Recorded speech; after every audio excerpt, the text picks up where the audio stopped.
علی بھی اگلا سوال ہے، جو شوہر اپنی بیویوں کو ہر وقت ذہنی اذیت دیتے ہیں ان کی ہمارے معاشرے میں اور آخرت میں کیا سزا ہے؟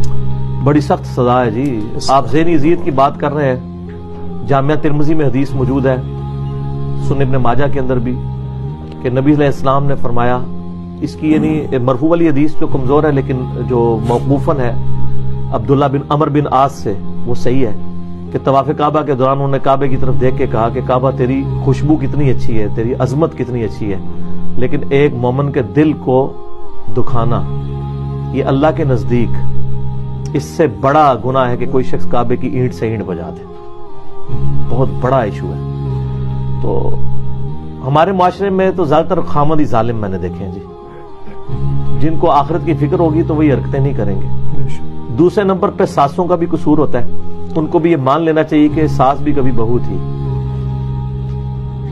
جو اس کے اس وقت جذبات تھے نا، تو وہ اب آنے والی بہو کو بھی اسی جذبات کے ساتھ ہینڈل کرے نا۔ زیادہ قصور جو ہے نا وہ ساسوں کا ہوتا ہے۔ بہو کی بھی غلطی ہے لیکن بہو کو آپ کو ایکسیپٹ کرنا چاہیے، اس لیے کہ اگر آپ کی بیٹی یہی کچھ کر رہی ہو تو آپ اس کو ایکسیپٹ نہیں کریں گے، تو دوسرے کی بیٹی کو آپ بیاہ کے لائیں اور اس کو بیٹی کا ٹائٹل دیا ہوا ہے، تو سر پھر اس کے ساتھ وہی والا حوصلہ پیش کرے نا جو آپ ایک بیٹی کے ساتھ کرتے ہیں۔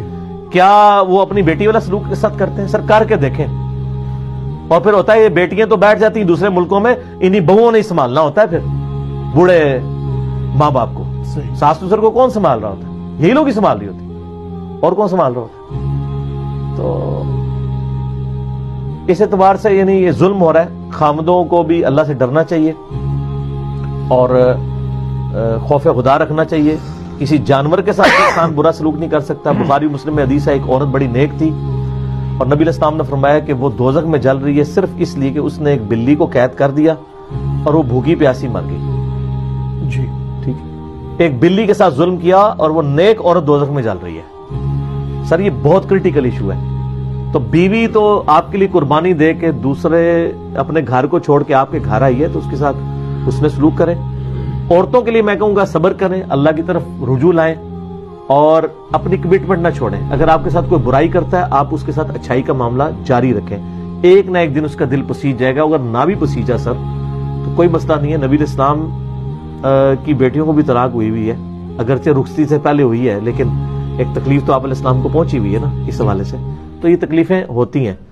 اور عورتوں کو بھی دیکھنا چاہیے کہ وہ بھی بعض اوقات خامدوں سے ایسی چیزیں ڈیمانڈ کرنا شروع کر دیتی ہیں کہ جو وہ ایکسٹراڈنری پوری نہیں کر سکتے، اس کی وجہ سے پھر تکلیف والا معاملہ بھی شروع ہو جاتا ہے۔ دعا بھی کریں، کوشش بھی کریں، اور اگر بالکل حالات بگڑ جائیں اور آپ سمجھتے ہیں کہ اب بالکل گزارا نہیں ہو سکتا، تو بجائے یہ کہ شادی کے 15-20 سال کے بعد علیحدگی ہو رہی ہو، شروع میں ہی اچھے طریقے سے خلا لے کے علیحدہ ہو جائے۔ پھر یہ الٹیمیٹ خلا کا اللہ نے اختیار اسی لیے رکھا ہوا ہے عورت کے پاس، جیسے مرد کے پاس طلاق دینے کا اختیار ہے نا، عورت کے پاس بھی ہے۔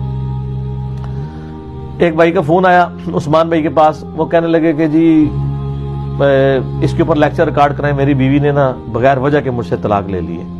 میں نے کہا یار وہ اگر کوئی ناجائز لے رہی ہے تو آخرت میں بھگتے گی، ابو داؤد ترمذی میں حدیث موجود ہے۔ تو کہتی ہے، میں نے کہا کوئی تو وجہ، اس نے کہا جی وجہ یہ ہے کہ وہ کہتی ہے میں تیرے ساتھ رہنا نہیں چاہتی، میرا دل نہیں چاہتا۔ تو میں نے کہا سر اس سے بڑی تو وجہ ہی کوئی نہیں ہے۔ دنیا میں سب سے بڑی وجہ یہی ہو سکتی ہے کہ میرا تیرے ساتھ رہنے کو دل نہیں چاہتا، ٹھیک ہے، یہ جینون وجہ ہے نا، تو اللہ نے اس کو حق دیا ہے۔ اس کو ذرا وائس ورسا کرے، اگر کسی خاوند کو اپنی بیوی اچھی نہیں لگتی ہے کسی بھی وجہ پہ اور وہ اس کے ساتھ نہیں رہنا چاہتا، تو کیا وہ نہیں طلاق دے دیتا؟ تو عورت کو بھی حق حاصل ہے۔ اور عموماً عورتیں نہیں طلاق لینا چاہتی ہیں، یہ مرد ظالم ہوتے ہیں، ان کو مجبور کرتے ہیں، کیونکہ جب بھی کوئی اپنی بیٹی کو بیاہ رہا ہوتا ہے نا تو وہ تو یہی کہہ رہا ہوتا ہے کہ سمجھ تیرا جنازہ یہاں سے اٹھ رہا ہے، اب واپس نہیں آنا ادھر جی، ٹھیک ہے۔ اور آپ دیکھیں جب حق مہر کی باری آتی ہے، ہمارے معاشرے میں کوئی زیادہ حق مہر لکھوائے اس کو عیب سمجھا جاتا ہے، حالانکہ نبی علیہ السلام کے تو میں نے حق مہر جو بتائے ہیں وہ 1 ملین سے زیادہ بنتی ہے رقم، کیلکولیٹ کر کے دیکھ لیں تو 500 اوقیہ جو ہے وہ چاندی بنتی ہے، 500 اس وقت کے درہم چاندی کے، تو وہ لیکن یہاں پہ لوگ کیا لکھوا رہے ہوتے ہیں، میرا اپنا حق مہر 1100 روپے لکھا ہوا ہے۔ وہ اس لیے کہ انہوں نے کہا جی جب بیٹی دے دی تو حق مہر کی کیا امپورٹنس ہے؟ کیا حق مہر کی وجہ سے میاں بیوی بچ سکتے ہیں؟ نہیں، اتنے حق مہر ہوتے ہیں پھر بھی الٹیمیٹلی طلاقیں ہو جاتی ہیں، بلکہ وہ تو پھر علیحدگی ہو جانا ہی زیادہ بہتر ہوتا ہے، بجائے کہ وہ ظلم کیا جائے اور مجبور کیا جائے۔ اور آج کل تو اللہ معافی دے ایسے واقعات آ رہے ہیں کہ خامند جو ہے بیویوں کو قتل بھی کر دیتے ہیں اور کئی بیویاں بھی خامندوں کو قتل کر دیتی ہیں، ایسا بھی ہو جاتا ہے۔ تو یہ ساری چیزوں کے میں اگر ایک ون لائن میں بیان کروں تو یہ دین سے دوری ہے سر۔ دین سے دوری نہ ہوتی تو یہ معاملات ایسے نہ ہوتے۔ صحیح، ٹھیک ہے نا؟ تو صبر کریں اور ترغیب پیار محبت سے جاری رکھیں۔ عورت کو اللہ نے نمبر 2 بنایا تو وہ نمبر 2 بن کے رہے بھی، صبر بھی کرے چیزوں کے اوپر۔ ٹھیک۔